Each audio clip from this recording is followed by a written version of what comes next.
자, 함께 기도하심으로 2월 11일 화요일 매일 예배 시작하겠습니다. 기도합니다. 거룩하시고 모든 영광 받으시기 합당하신 하나님, 오늘도 생명과 새나 허락하시고 주님 앞에 나와 예배할 수 있도록 인도해 주시니 감사합니다. 우리의 삶의 모든 순간 주관하시는 하나님을 찬양합니다. 이 시간 온전히 주님께 올려드립니다. 주님, 우리의 마음을 열어주시옵소서. 온전히 주님께 집중할 수 있도록 도와주시옵소서. 세상에 소음과 걱정이 있습니다. 하지만 이런 모든 것들 이 시간 내려놓고 오직 주님의 말씀과 하나님의 임재하심을 사모하는 시간이 되게 허락하여 주시옵소서.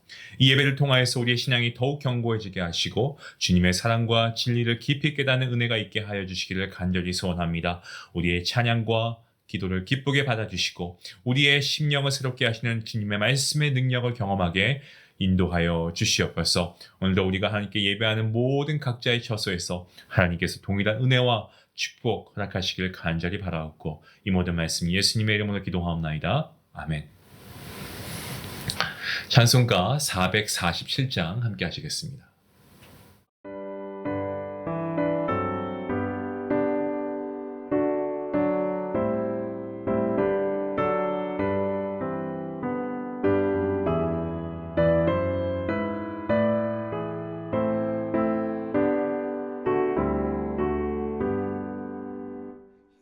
세상 끝날까지 주 섬겨 살리니 내 친구 되신 주여 늘 함께 하소서. 주 나와 함께 하면 전쟁도 겁없고 주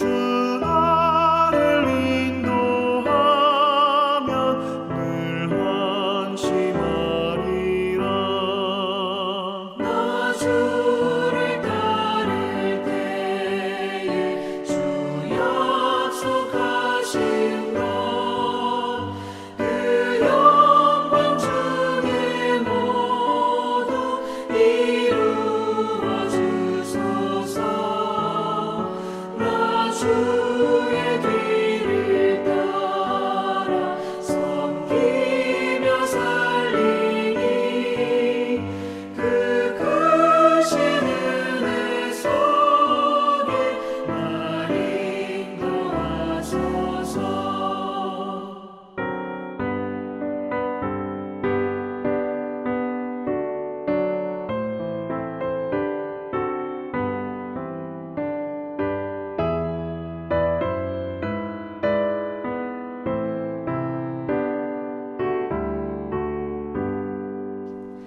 이 세상 온갖 시험 내 마음을 흔들고 정악한 원수들이 압박해 있으나 주 나를 돌보시사 내 방패 되시고 내 옆에 계신 것을 늘 알게 하소서.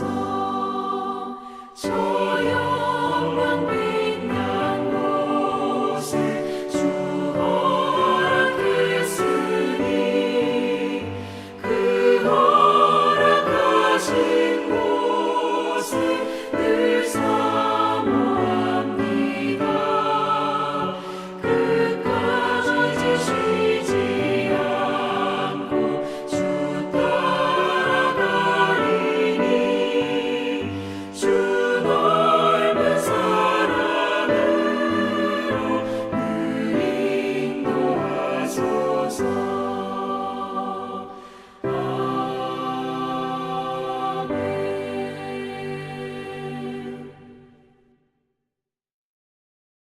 오늘 우리에게 주시는 하나님 말씀은 요한복음 11장 45절부터 57절까지 말씀입니다. 우리 계속해서 요한복음 11장 말씀 묵상하고 있는데요. 오늘 45절부터 함께 보겠습니다. 우리 말씀 함께 같이 읽도록 하겠습니다. 마리아에게 와서 예수께서 하신 일을 본 많은 유대인이 그를 믿었으나 그 중에 어떤 자는 바리새인들에게 가서 예수께서 하신 일을 알리니라. 이에 대제사장들과 바리새인들이 공회를 모으고 이르되 이 사람이 많은 표적을 행하니 우리가 어떻게 하겠느냐. 만일 그를 이대로 두면 모든 사람이 그를 믿을 것이요 그리고 로마인들이 와서 우리 땅과 민족을 빼앗아 가리라 하니 그 중에 한 사람 그 해의 대제사장인 가야바가 그들에게 말하되 너희가 아무것도 알지 못하는도다. 한 사람이 백성을 위하여 죽어서 온 민족이 망하지 않게 되는 것이 너희에게 유익한 줄을 생각하지 아니하는도다 하였으니 이 말은 스스로 함이 아니요 그 해의 대제사장이므로 예수께서 그 민족을 위하시고 또 그 민족만 위할 뿐 아니라 흩어진 하나님의 자녀를 모아 하나가 되게 하기 위하여 죽으실 것을 미리 말함이노라. 이날부터는 그들이 예수를 죽이려고 모의하니라. 그러므로 예수께서 다시 유대인 가운데 드러나게 다니지 아니하시고 거기를 떠나 빈들 가까운 곳에 에브라임이라는 동네에 가서 제자들과 함께 거기 머무르시니라. 유대인이 유월절에 가까움에 많은 사람이 자기를 성결하게 하기 위하여 유월절 전에 시골에서 예루살렘으로 올라갔더니 그들이 예수를 찾으며 성전에 서서 서로 말하되 너희 생각에는 어떠하냐? 그가 명절에 오지 아니하겠느냐 하니 이는 대제사장들과 바리새인들이 누구든지 예수 있는 곳을 알거든 신고하여 잡게 하라 명령하였습니다. 오늘 말씀은 예수님께서 죽은 나사로를 살리신 후에 사람들의 반응과 예수님의 행적에 대한 말씀입니다. 오늘 우리가 함께 볼 말씀인데요. 이 죽은 지 나흘이나 지나서 그야말로 썩은 냄새가 진동하는 그러한 가운데 온몸에 이 천을 동인 채로 무덤에서 나온 나사로 주님께서 살리시고 그리고 이것을 목격한 사람이라고 한다면 예수님을 믿을 수밖에 없을 겁니다. 아니 이분이 도대체 누구기에 죽은 자를 살리시는가? 예수님이 어떤 분인지 진지하게 고민해 볼 수밖에 없는 거죠. 그래서 예수님께서 하신 일을 본 많은 이들 예수님을 믿었습니다. 그런데 어떤 이들의 마음 가운데는 정말 그 마음이 강박하고 완악해서 예수님을 믿지 않고 오히려 바리새인들을 찾아가서 일러 바치는 그러한 이들도 있었다는 것을 우리가 알게 되죠. 사실 본문 45절 말씀에 예수께서 하신 일을 본 많은 유대인이 그를 믿었으나 라고 되어 있는데 요한복음 11장의 말씀이 끝난다면 저는 여기서 딱 끝나면 좋겠다라고 생각을 했거든요. 그러면 정말 은혜롭고 그야말로 해피엔딩이 아닐까라는 생각이 들었습니다. 자, 근데 그렇게 말씀이 끝나지 않고 그 중에 어떤 자는 46절 말씀에 그렇게 나오고 있죠. 바리새인들에게 예수님을 고자질하기 위해서 어떤 자는 찾아갔다라고 되어 있습니다. 하나님의 은혜가 있는 여러한 일들 가운데서 그 은혜에 감격하고 감사하려고 하는데 꼭 그 은혜를 방해하고 세상 말로 초를 치려고 하는 사람들이 있을 수가 있다는 겁니다. 이 말씀은 우리에게 많은 생각을 하게 만듭니다. 먼저 우리 스스로에게 한번 질문해 볼 수 있겠죠. 우리의 삶의 모습은 과연 어느 편에 선 사람일까? 본문 47절과 48절 말씀을 보시면 많은 사람들 표적을 보고 예수님을 믿게 됩니다. 그리고 크게 당황한 사람들이 있죠. 바로 종교 지도자들입니다. 계속 예수님을 믿는 그러한 사람의 수가 늘어가니까요. 그래서 이 산헤드린 공회는 유대에 있는 유대인들 중에서 최고의 통치기관이었는데 당시 이 산헤드린 71명으로 구성이 되어 있었고요. 다수가 사두개인이었고 바리새인은 소수였습니다. 그리고 대제사장이 의장 역할을 감당했죠. 로마는 당시의 식민지들의 종교적 관습이 로마에 반역하지 않는 한은 그 종교 관습을 허용해 준다라고 하는 것이 당시 로마의 관례였습니다. 하지만 예수님의 표적들은 종종 소란을 야기시켰습니다. 유대의 지도자들, 만일 유대인들이 예수님을 자신들의 메시아 왕으로 환호하며 맞아들일 경우에는 어떤 자신들의 종교적인 관습, 또 자신들의 제한된 자율권과 어떤 정치적인 지위 이런 것들을 빼앗길까봐 노심초사했습니다. 예수님이 로마의 비위를 거슬려 자신들도 해를 입지는 않을까 두려워했습니다. 그들은 종교의 지도자들이었습니다. 하지만 그럼에도 불구하고 예수님이 진정한 메시아일 수도 있다는 생각보다는요, 그동안에 굳건하게 본인들이 지켜왔던 어떤 자신들의 위치, 지위, 명예 이런 게 박탈당할까 봐 그게 무서웠던 겁니다. 이것은 민족의 안위, 이것이 아니고 자신들의 명분만을 내세워서 자기의 실리와 어떤 자기의 정치적인 생명 이런 것을 유지하기에 급급한 모습을 우리가 보게 되죠. 사실 그들은 보면은요, 올바른 질문으로 시작했습니다. 우리가 어떻게 하겠느냐? 올바른 질문이죠. 하지만 그들 스스로 메시아를 거부하고요, 자신들의 안위가 더 중요하다는 사실에는 솔직하지 않았습니다. 보시기 바랍니다. 그들은 개인적으로 예수님께서 기적을 행하셨다는 것을 인정했습니다마는 그들의 공적인 위치에서는 기적의 진실을 거부하는 그야말로 이중적인 모습을 보이고 있지 않습니까? 자, 이런 상황 가운데 49절과 50절 말씀을 보시면 한 인물이 등장합니다. 대제사장 가야바가 바로 그 주인공이죠. 그는 교육을 많이 받은 지도층이었고 또 부유한 유대인들인 이 사두개인을 이끌고 있었습니다. 대제사장직이라고 하는 것은 원래 하나님께서 이 평생 할 수 있는 평생직으로 제정하셨습니다마는 어느 한 사람이 지나치게 권력을 갖는 것을 원하지 않는 로마. 이 로마는 이 대제사장을 본인들이 직접 임명을 하고 그리고 본인들이 원하는 데에 언제든지 새로운 사람을 임명할 수 있게 했죠. 때문에 대제사장은 로마의 눈치를 보지 않을래야 보지 않을 수가 없었다는 겁니다. 때문에 사두개인들은 로마와 좋은 관계를 유지하기 위해서 부단히 애쓰고 노력했고요.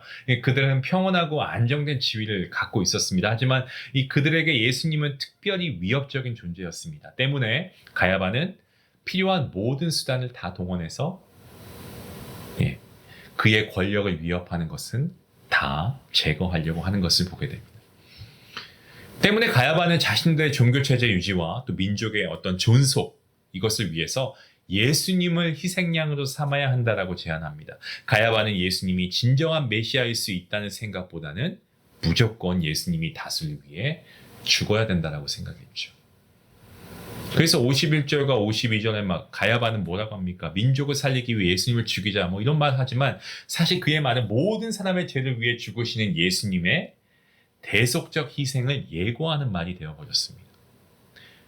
그가 의도한 것은 아니에요. 그 자신도 모르는 가운데 하나님의 구속사역을 알리게 된 거죠. 가야바, 대제사장 가야바는 그가 생각하지도 못하는 순간 부지불식간에 예수님의 십자가의 대속 제물 대신 이 희생을 통한 인류 구원의 계획을 말한 것에서 저는 이러한 생각을 해보았습니다. 하나님의 목적은 인간의 방해가 있어도 반드시 이루어진다, 성취된다 라고 하는 말씀입니다. 하나님의 목적은요 반드시 성취가 됩니다. 인간의 방해가 있어도 말이죠. 하나님의 일하심에 걸림돌로 보이는 것도 오히려 하나님의 목적을 이루기 위한 어떤 초석과 재료 이러한 것들로 사용될 수 있다는 거죠. 때문에 우리는 이 세상의 악과 혼란 가운데서도 하나님의 다스림과 섭리를 우리가 신뢰하고 예배의 생활화, 생활의 예배화 이것을 우리가 실천하면서 끝까지 우리가 믿음의 삶을 살아가야 할 줄로 믿습니다. 산헤드린 공회는 예수님을 죽이기로 결정하고 이를 구체적으로 실행해 나갑니다. 참 인간이 무섭습니다. 사람을 죽이는 것에 이렇게 구체적으로 실행해 나가다니. 자, 아무튼 예수님을 목격한 사람들은 누구든지 신고하도록 했고요. 유대인의 가장 큰 명절 뭡니까? 유월절을 맞이해서 예루살렘에 들어온 순례자들, 예수님의 체포 명령에 술렁거리기 시작하죠. 반면 우리 주님은 어떻습니까? 종교 지도자들의 눈에 닿지 않기 위해서 눈을 피해서 이 광야 가까운 이 에브라임이라고 하는 마을에서 제자들과 함께 지내십니다. 예수님께서는 자신을 죽이려고 하는 유대 종교 지도자들 두려워서 피하신 게 아니고요. 예수님의 목표는 무엇입니까? 이들 종교 지도자들하고 싸우는 게 아니에요. 하나님 아버지의 뜻을 이루는 거죠. 십자가를 지는 것이 예수님의 목표였습니다. 궁극적인 목표. 그래서 예수님은 하나님의 목적이 온전히 성취될 수 있도록 하나님의 때, 이 결정적인 때를 기다리고 계셨습니다. 사랑하는 성도 여러분, 예수님을 따르는 우리의 삶의 목적은요, 하나님의 영광을 나타내고 하나님의 목적을 이루며 살아가는 것인 줄로 믿습니다, 여러분. 이 분명한 목표, 이것을 위해서 우리는 살면서 겪게 되는 다양한 상황이 우리에게 닥쳐올 수 있는데, 이러한 상황과 환경 가운데서도 우리는 때로 잠잠해야 할 때가 있고요. 또 때로 우리가 큰 소리를 내고 앞장서야 할 때도 있습니다. 이 시간 저는 간절히 기도합니다. 저와 여러분 모두가 하나님의 목적을 이루기 위해 삶의 목표를 우리가 분명하게 정하고 그에 합당한 삶을 살아갈 수 있기 원합니다. 우리 주님께서 하나님의 때를 기다리신 것처럼 말이죠. 그러한 저와 여러분의 삶이 될 수 있기를 주님의 이름으로 간절히 축원합니다. 기도하시겠습니다. 하나님 감사합니다. 예수님의 놀라운 능력을 우리 또한 경험했습니다. 하지만 어떤 이들은 예수님을 믿고 어떤 이들은 예수님을 죽이려고 합니다. 우리는 어떻습니까? 내가 가진 것을 더욱 움켜쥐기 위해 때론 나의 눈을 가리기도 하고 귀를 막기도 하고 스스로 합리화하면서 살아가는 것은 아닌지요. 먼저 이런 모습이 있다면 주님께 회개하기 원합니다. 더욱 진실되게 하시고 더 겸손하게 우리 하나님 앞에 나아갈 수 있는 우리가 되게 하여 주시기를 원합니다. 우리의 삶 가운데 하나님의 뜻은 반드시 이루어짐을 우리가 믿고 영원한 생명을 주신 하나님의 은혜를 최고의 기쁨으로 여기면서 나의 힘이 되신 여호와여, 주님을 의지하며 나아갈 수 있는, 하나님 말씀대로만 살아갈 수 있는, 하나님의 뜻을 구하며 살아갈 수 있는 우리의 삶이 될 수 있게 인도해 주시옵소서. 이 모든 말씀 예수님의 이름으로 기도합니다. 아멘. 오늘 말씀 생각하시면서 우리의 삶 가운데 하나님의 목적이 이루어지는 그 때를 우리가 기다리게 해달라고. 나의 때가 아니고 나의 시간이 아니고 하나님의 때와 하나님의 시간에 하나님의 뜻이 이루어지게 해주시옵소서. 그러한 기도 오늘 우리가 함께 할 수 있기 원합니다. 그러한 삶을 살아갈 수 있기 원합니다. 같이 함께 말씀 생각하시면서 기도하시겠습니다.